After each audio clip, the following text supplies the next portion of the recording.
Welcome to Joy Unfiltered. I'm Rachel, and this is a podcast about joy. Not the shiny, performative kind, not the everything happens for a reason kind. This is joy as a strategy, a way to stay steady when life feels loud, a way to stay human when things are hard, a way to lead, love, and live without burning out or checking out. Some episodes will be just me. Some will be honest conversations with people who have lived their way into a deeper, truer joy. No fixing, no bypassing, just real stories, real tools, and room to breathe. Let's get into it.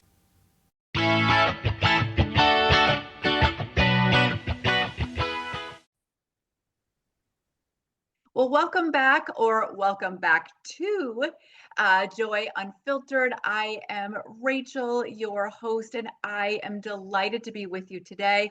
Also delighted to introduce you to Regina Huber, who is with us today. So let me get her introduced so you can listen more to her and less to me today. So as the CEO of Transform Your Performance, Regina drives bold, value-driven, and heart-centered leadership of self and others. Her eclectic experience on 5 continents started in Germany and includes leadership positions at the Boston Consulting Group, as well as ownership of businesses in Argentina, Brazil, and the United States. This experience shaped her into a multicultural transformational leadership coach, international inspirational speaker, and author of, which I can't wait to talk about today, Speak Up, Stand Out, and Shine. She has also co-authored 3 other books and wrote numerous articles for magazines in the US and Africa, where she has been featured by multiple media outlets. In 2021-22, this is so exciting, she hosted her own TV show, super cool, What's Your Spark? Regina is a conversational intelligence enhanced skills practitioner. She created 3 signature coaching frameworks, which we definitely will get into today: powerful leadership transformation, new paradigm leadership, and get your dream salary. She also has a passion for travel and dance. So welcome so much, Regina, to Joy Unfiltered.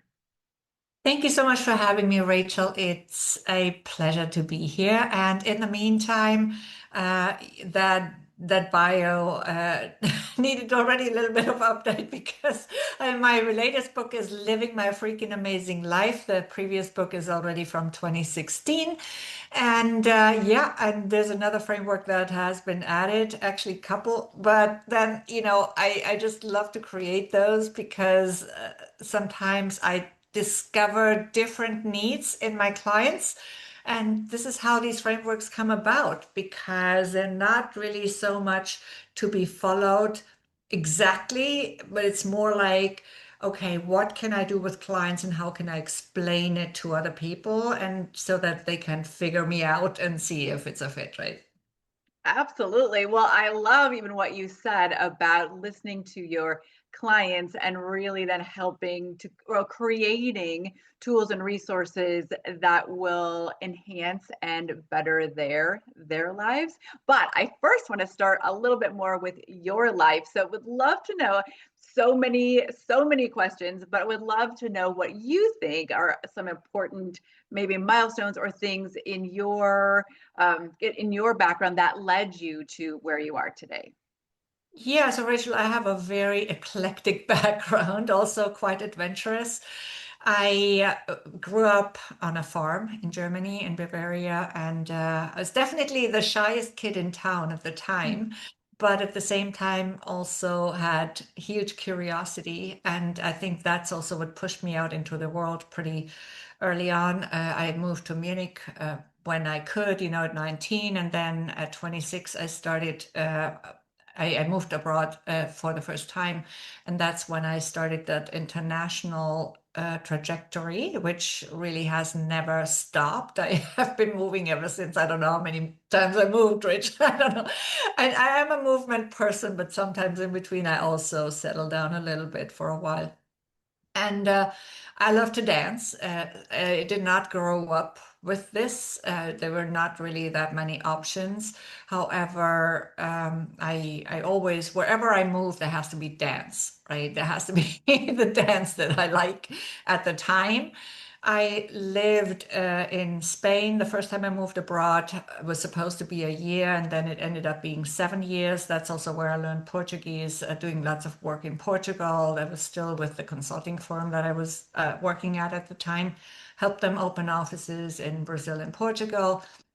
And then I lived in Brazil twice. I lived in Argentina twice, one time of each with my own businesses. And in the US, first West Coast and East Coast, but also in different occasions. So it's quite eclectic. In the last few years, I've been traveling more on the African continent, while in the past I was mostly traveling on in South America, really, and some, of course, in the US as well, but actually more in South America, I think.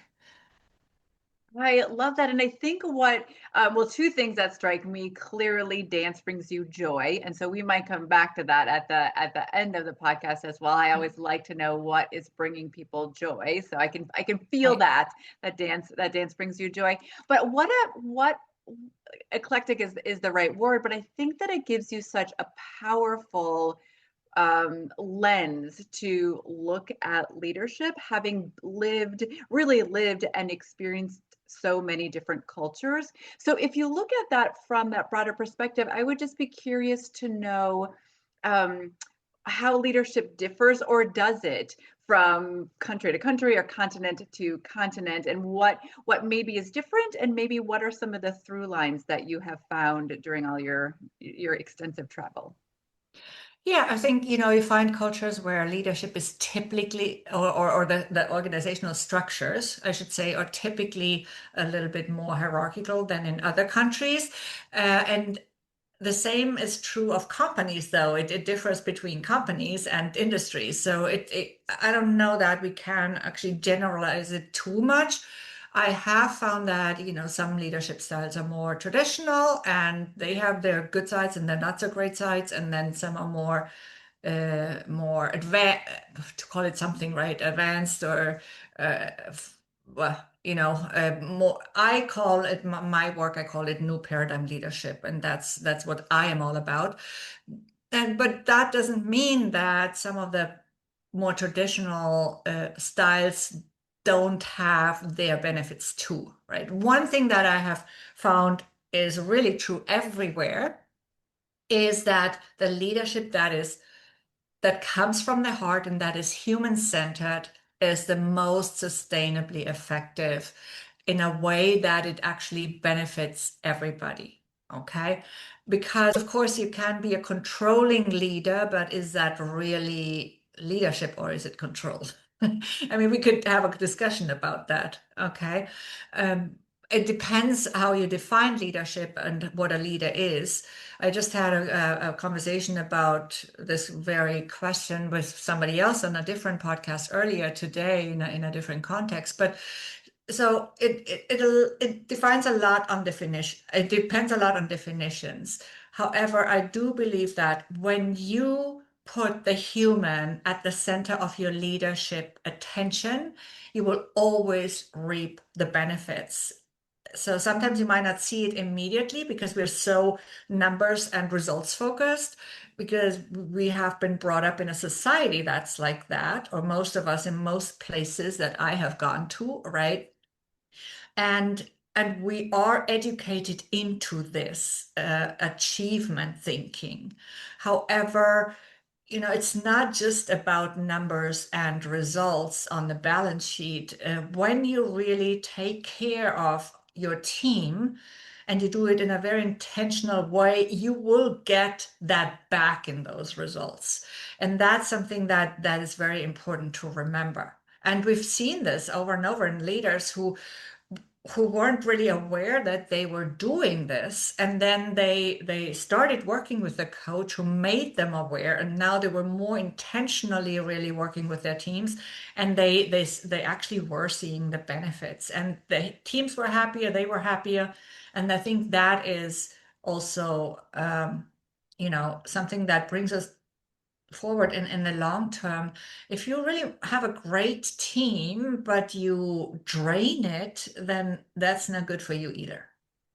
Absolutely. And it kind of makes me think of, I've got four pillars of joy-led leadership that I talk about a lot on the podcast, but two of them, one is community over competition, right? Or collaboration over competition. So thinking about that, like thinking about the whole team and caring for in that human-centered or from the heart way. But then also the other thing that it made me think of is this piece of integration over compartmentalization, meaning for me, that means bringing whole self to work. So if you are leading from the heart, or if you are leading from your own center, meaning that you are not saying, I am this way at home and this way at work, then that follows along with the same things that you were talking about. How do we move beyond that kind of more traditional way of leading and be more collaborative and be more heart centered. So Right, absolutely. So same, I mean, different words, but I think the same, right, getting to some of those same concepts. right. And I want to add something because when we really go through this process of self-discovery, so that we gain self-awareness, which is the basis for self-leadership, which again is the foundation for any valuable leadership, I would say, then we become clear on what our unique brilliance is and how to use it.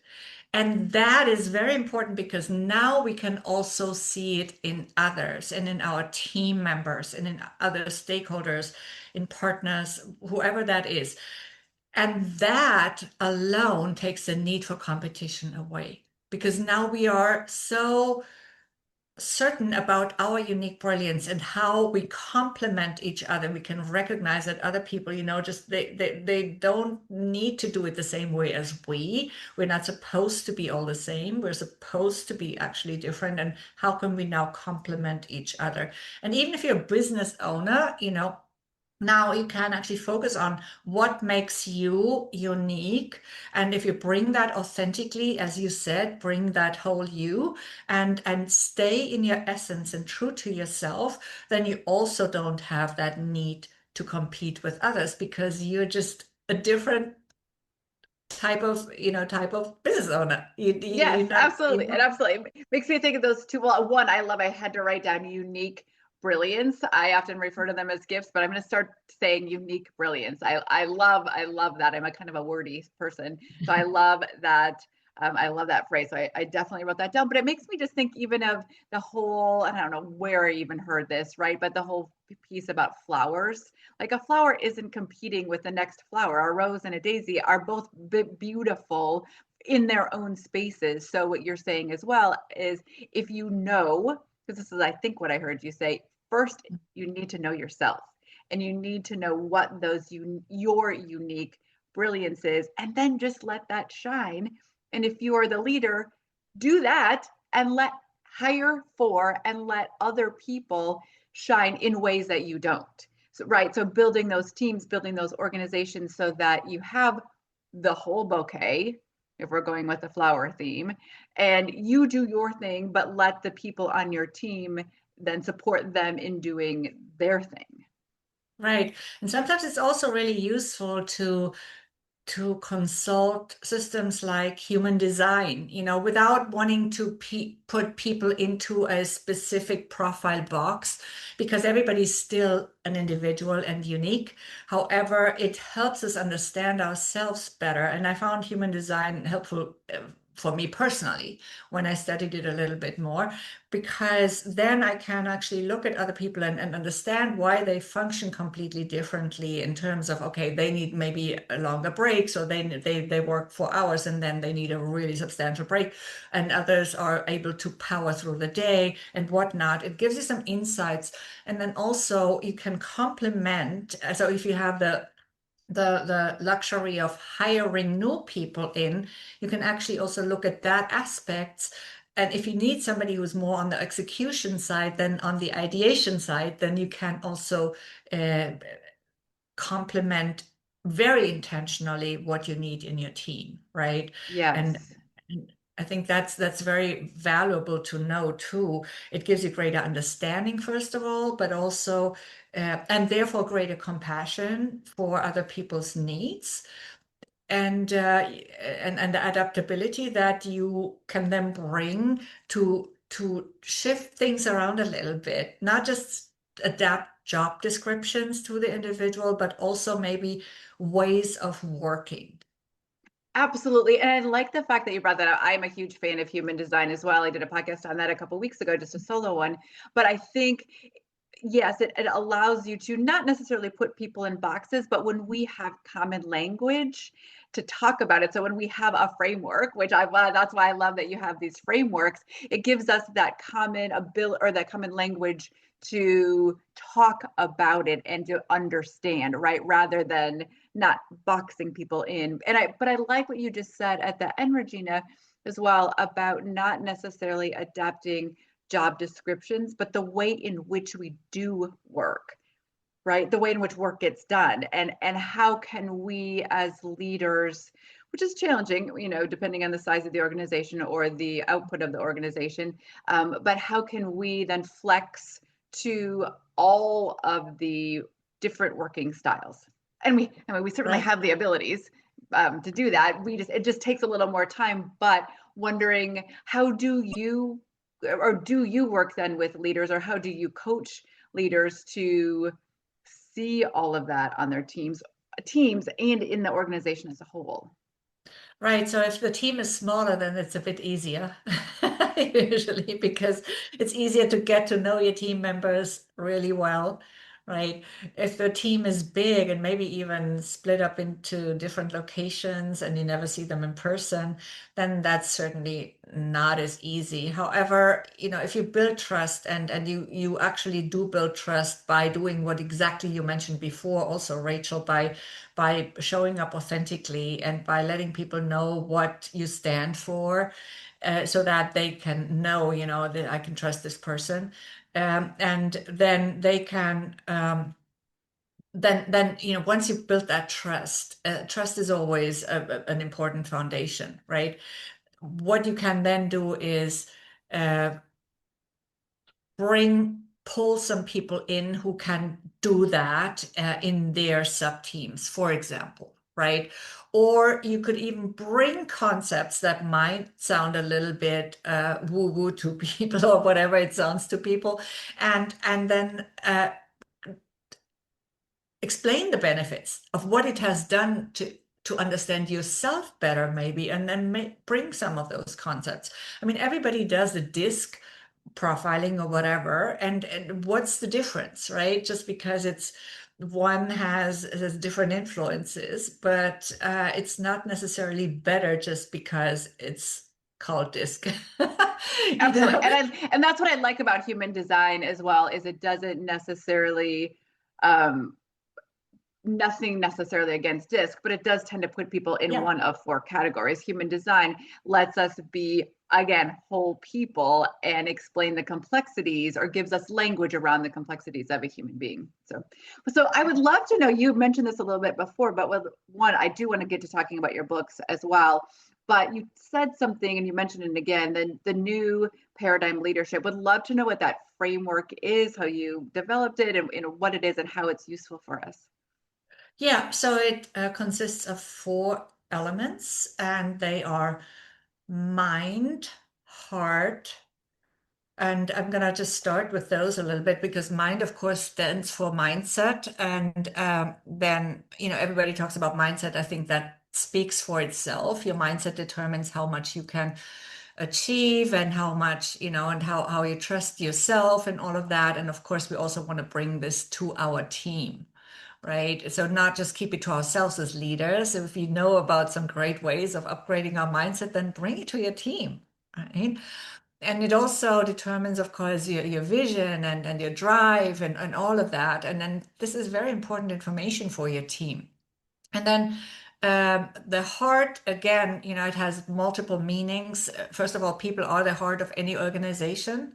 So we always should remember that. And on the other hand, also, it's a fact that we connect through the electromagnetic frequency of our Mm-hmm. hearts with the world around us and with the Mm-hmm. people around us. There are so many benefits to this heart concept. Again, everything is connected. So, of course, if I say mind and heart, yeah, it's all connected and it intersects. However, I do believe that if we want to talk about the heart a bit more specifically, we can talk about that you specific wisdom that you bring to your leadership or to your work or to who you are.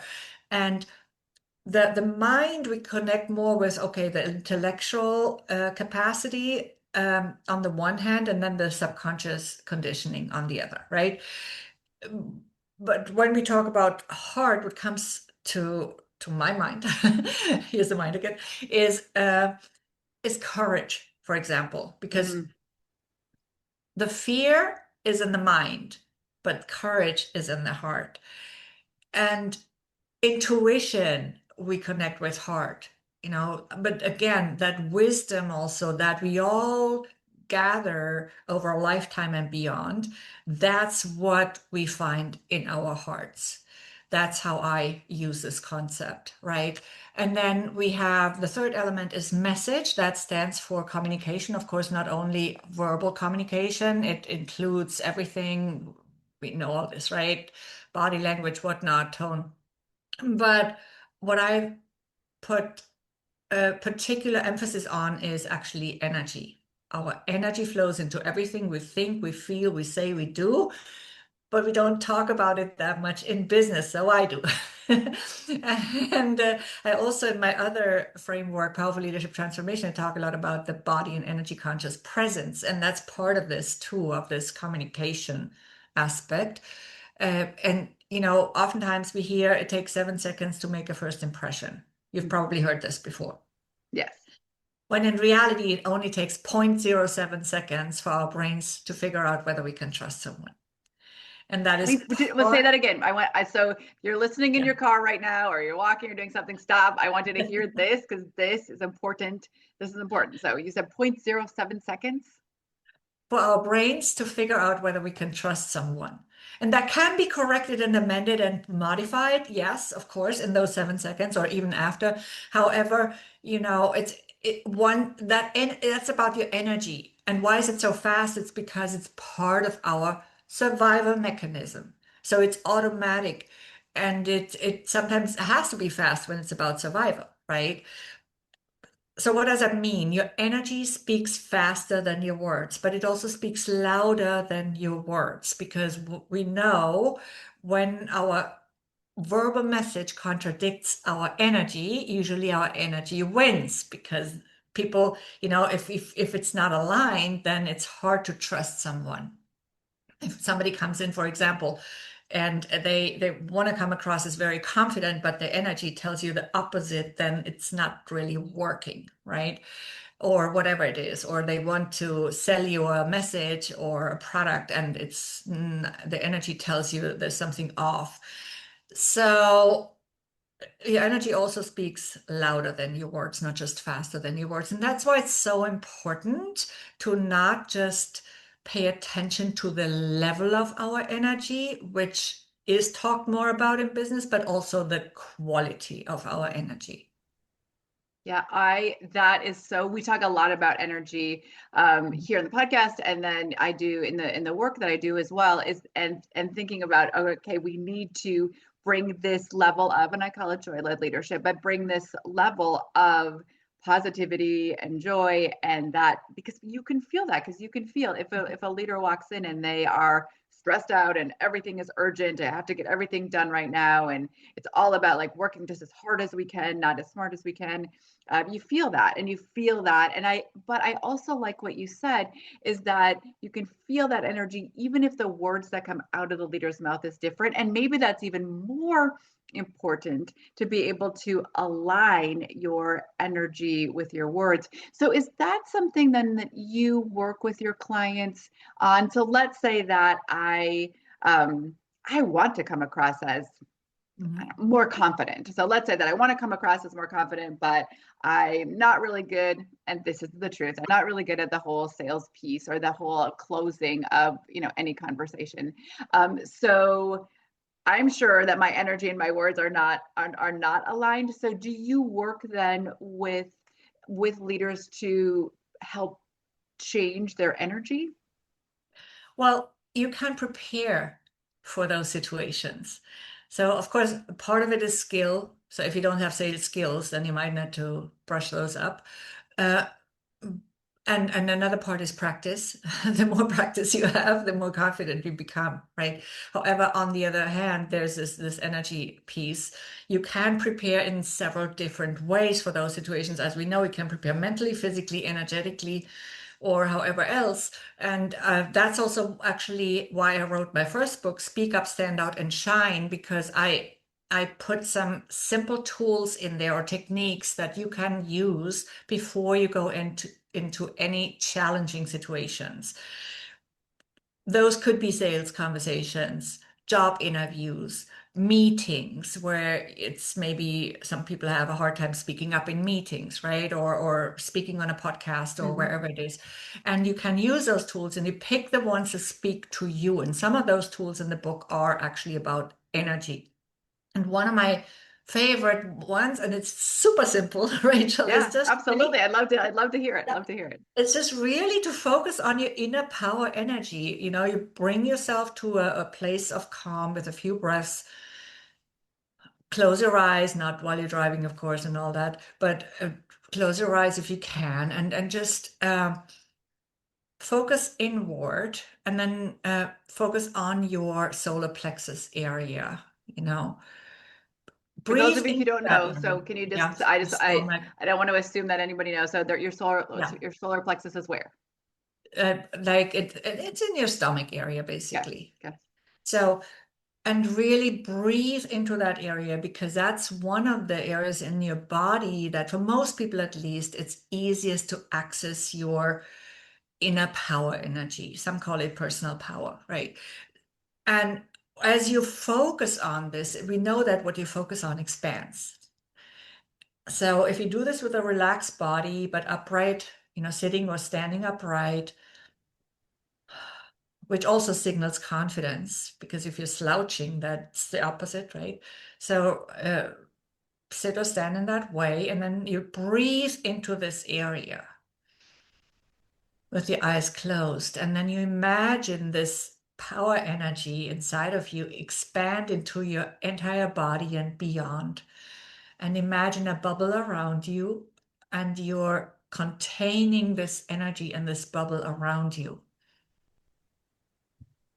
And just do this for a few seconds or minutes, right? As long as you need, really. And then you come out of it and you will realize that your confidence has been enhanced, but also your presence. And when you enhance your presence, it's easier for people to see you and to notice you. And when you use this before a meeting, it should be automatically easier to perceive you in that meeting so that you can actually get a chance to speak. So so simple, right? It's not necessarily easy, Yeah. and it takes practice to remember to do that. But breath work comes up often on this podcast. But yes, so remembering our breath is so important. And again, helping to really what we're doing, right, is as we are breathing, we are regulating our nervous system, right? We are just Yes. slowing it all down. We are being present in the Mhm. moment because I think that that's what it also does, so that we're not thinking about the meeting 2 weeks from now, and we're not thinking about the argument that we had with our partner before we left for work, and we're not thinking about all the other things. We are thinking about, and maybe I like the suggestion that you had too, thinking there, and I'm also going to start to think about then my unique brilliance. So I'm Mhm. breathing into that power, thinking about my unique brilliance, being present in the moment Right. before I walk into that meeting. That's Right, you're that's present in the moment. You use a breath, which is always beneficial, as you explained, because it calms down your nervous system. And then you pick the right focus for you in that moment.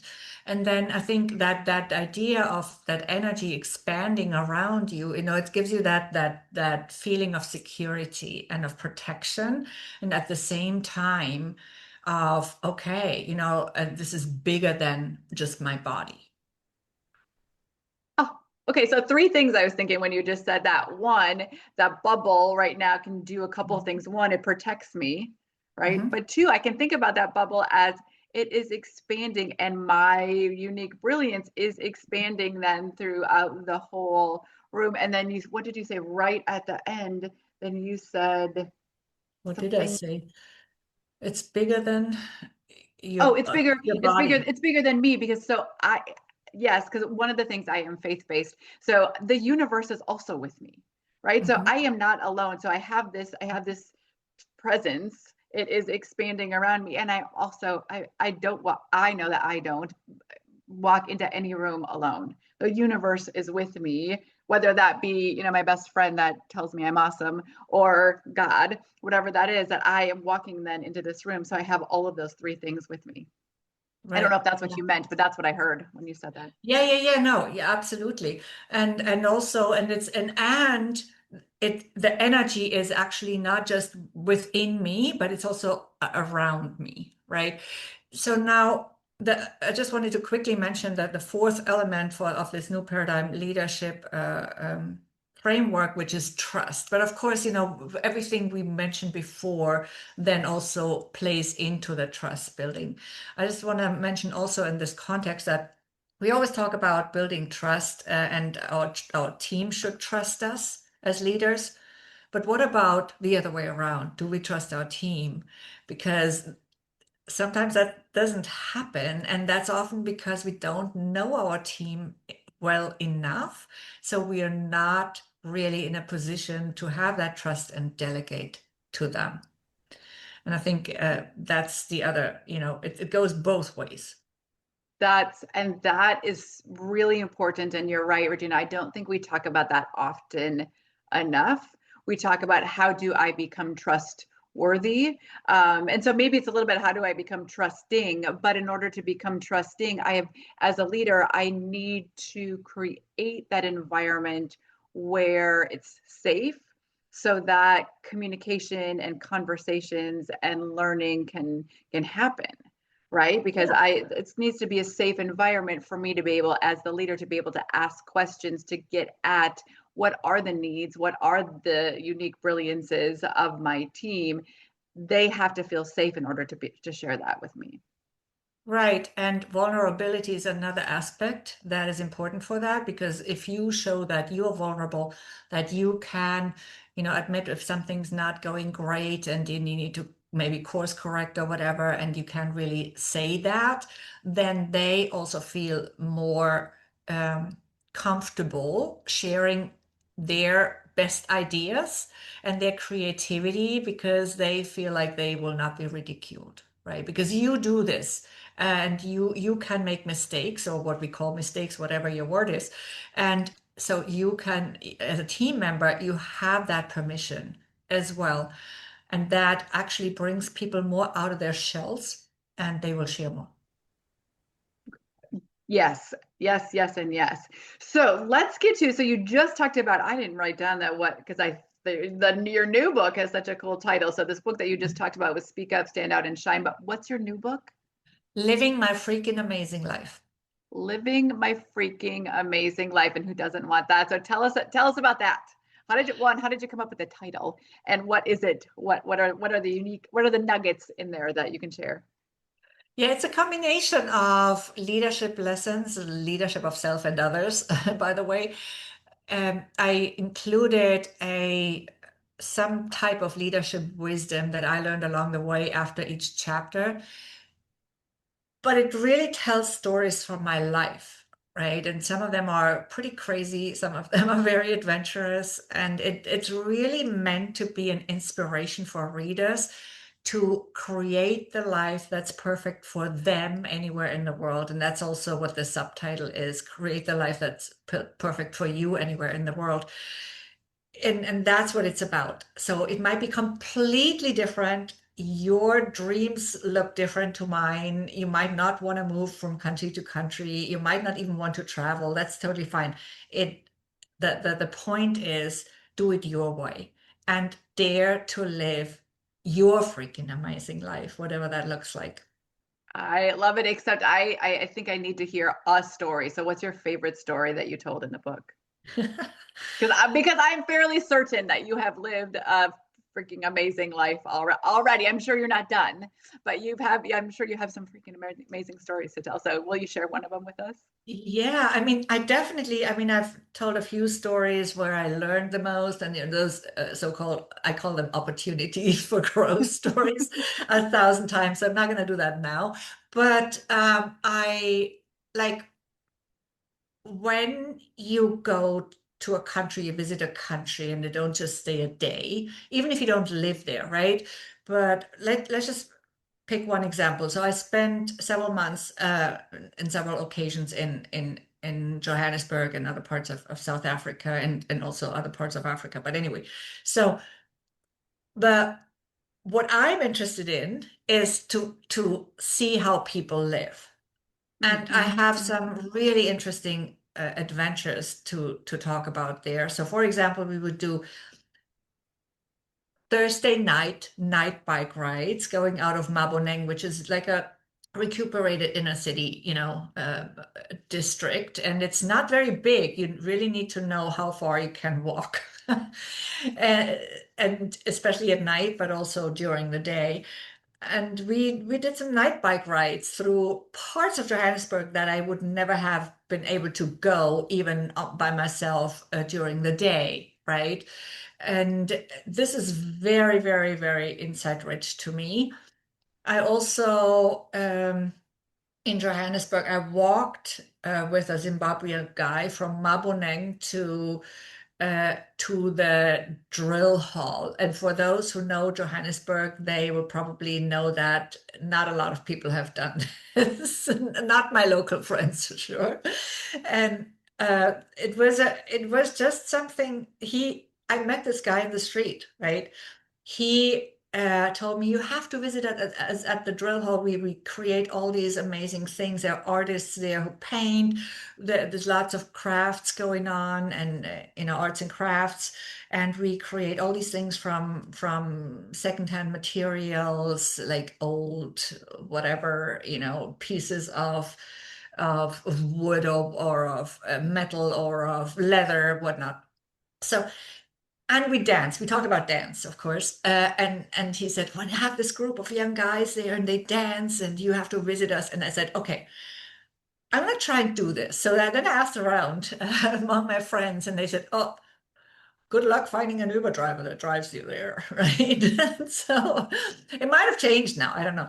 But so then I couldn't reach him at first. He had a cell phone, but he didn't always have it, blah, blah, blah. So one day I see him again in the neighborhood, and I said, "You know what? If you walk with me, I'm gonna walk with you. Okay? But I'm not gonna walk there by myself because I don't want to be stupid either, right?" So I we had an appointment for a day when we would walk together. He came walking over, and so we walked all this. And of course, I don't have really photos of walking there because my camera or my phone would probably be gone if I had pulled it out. But it was a really interesting walk, and it's something that's hard to describe when you walk through certain neighborhoods where you just pick up the energy. There's the energy again, right? And you Mm-hmm, you just mm-hmm. observe. And there's only one instance when this drug addict guy came by, and he was being a little bit invasive, but he showed him off, and we kept walking, and then we were close to the drill hall already. We came by a car wash. The guys were so happy because they said, "Hey, no one's ever coming visit us here that's not from here." And so we had so much fun. And then this drill hall experience was the most amazing thing I have seen. Like they made all sorts of things. We danced together. We we walked all the way back again. One other guy joined us at the hall, and then on our way back, we ran into some Rasta friends of his. He is also a Rasta guy. And they made a little circle and they did a Rasta rap song for me so that I could actually film it. I still have the video. So they made a circle to protect my phone. And then we walked all the way back. And as we got back to Maboneng, it's a pretty long walk, you know. So we got back to Maboneng and he pulls up his sleeve and he pulls out a huge pair of scissors that he had in there just in case somebody would attack us or something would happen. Oh my goodness, what wow, I Long got story, goosebumps all sorry. over. It's so like so joyful for you for having one trusted, right? And trusted in this guy, trusted in you trusted in humanity, trusted in the universe that things were going to be safe. But the experience that you were able to well, this what you were able to experience, how magical. How It magical, right? is. And to be in this other culture and to experience just real true joy. Dancing is such a like a such a I love the book The Joy of Movement by Kelly McGonigal, and she, you know, she talks about how dance in all cultures have some sort of dance, and it's such this thing that connects us because movement and music and other people unite something and awake something very different than anything else does. So how magical for you. You know what? I even danced once on Cameroonian CRTV. I was Ah, invited to a talk show, and it was they invited me to a TV show, a live show the same day, the morning off. I had to be there at 11. They called me in the morning. The show was at noon, and we had so much fun. And then there was a band, a traditional band, and they were playing music. And they said I had to dance with them. I said, okay, sure. Never danced this thing before. It was so much fun. I can tell you, ah, Rachel, we had a blast.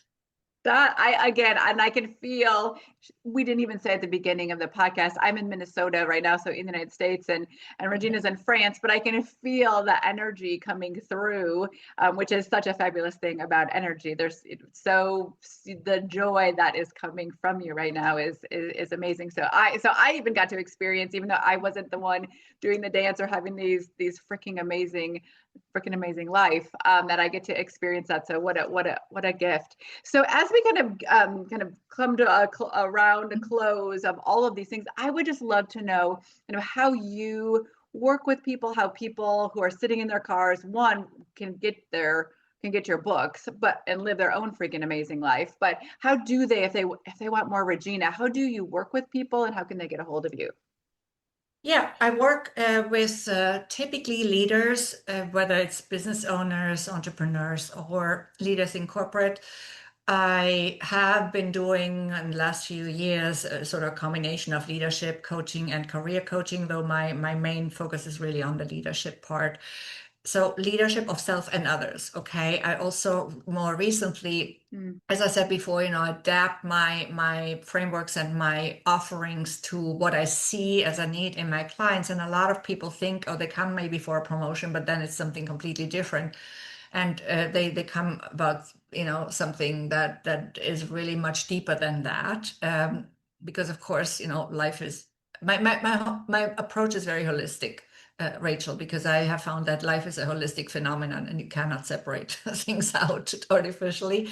So what I have come up with is actually a new framework which is called Live Fully. It's the A Life method, and that's just because all the elements start with an A.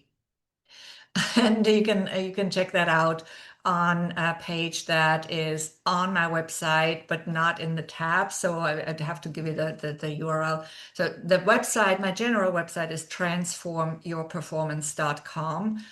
And this a particular page is transformyourperformance.com/success. Now what? And this is about this is for, I should say, successful people who are tired of only talking about achievements and who feel mm, like something else might be missing in their lives, like their lives have become a bit flat, or they just have achieved a lot and they are successful, but it doesn't feel right anymore for some reason. And this is not about disrupting everything or throwing it all out. It's just about making some adjustments. And some people might want to disrupt everything, that's fine too, but that's not a necessity to get this done. And yeah, so it's really about creating more freedom in your life, more joy, as this podcast is about joy and about more choice, right? And you mentioned earlier presence, and that's also an important part of it, really. Right. No, and And I love that. harmony. So I'll make sure to put that in, but success, no, why? Because I know that lots of people listening to this podcast are those, you're speaking their language, that Mhm. they have achieved a lot of things and achieved based on, whatever traditional mechanisms achievement is, but that they are at that space, just like you said, oh, okay, I thought there was going to be something more, or I thought I was going to feel more joyful or feel something different. So if you are in your car right now or walking or doing whatever, I'll make sure to put that in the show notes so that you can get a hold of Regina, because there is something more. And I appreciate the holistic nature and all of the tools and the frameworks that you have developed to not just have a cookie cutter solution for anyone who reaches out, but really being able to listen. And I'm assuming helping them find, if they haven't done that, discovery of finding their unique brilliance, starting there, helping them with that. So I think that, Right. yeah, I mean, I truly believe that anybody would be lucky to have those conversations with you. So Yeah, and sometimes it's just that you've outgrown your career or your whatever you have built, or you just think, okay, is this really it? There's something that I have neglected in my life. Maybe I've neglected myself and my other desires that are also important apart from work. Because it's so easy to fall into this routine and then all of a sudden we live life as if we were on autopilot, and it's not really what we want. And that's when it all starts feeling off a little bit, right? yeah. And if they want to read more about your freaking amazing life and how to have their own, where do they get your books? They are on Amazon, Okay. and you can read it in English or in Brazilian Portuguese. I've translated it to Oh, Portuguese. that was So my other question. So you said, okay, so yes, so good. So it's not just I am appreciative that it's in English because that's the only language that I speak, but they're in other languages as well too. I only translated the Living My Freaking Amazing Life to Brazilian Portuguese because I was actually planning to do an event with a friend in Brazil, and then she got sick that year, and then it didn't come about. But that inspired me to make that effort at the time and translate it, and now there it is. Perfect, perfect. So last question then, what is bringing you, besides all this dance stuff, but what is bringing you joy today, like in the present? Well, dance is always in my life somehow, sometimes more, sometimes less. I currently do mostly some types of African dancing, like ndombolo, like Congolese, Zanzibar, which is from Senegal, some West African, and I unfortunately right now don't have much partner dancing in my life, but I want to bring that back too. It always depends a little bit on where I am at the time being and movement is really important to me. So being able to sometimes change locations and just walk and bike. Lovely, lovely, lovely. Well, I have had such a delightful time with you here. I think that God has given us all our unique brilliances, and I appreciate, like, really appreciate the time that you spent with us today, but also sharing your frameworks and your energy and your joy and all of the things that you have created with us today. So from my heart, I really appreciate you sharing this time. And I know that there are people that are listening that will definitely be buying your book and hopefully reaching out to you as well if they are in that space of their life that they need something a little bit more. So I appreciate you for that.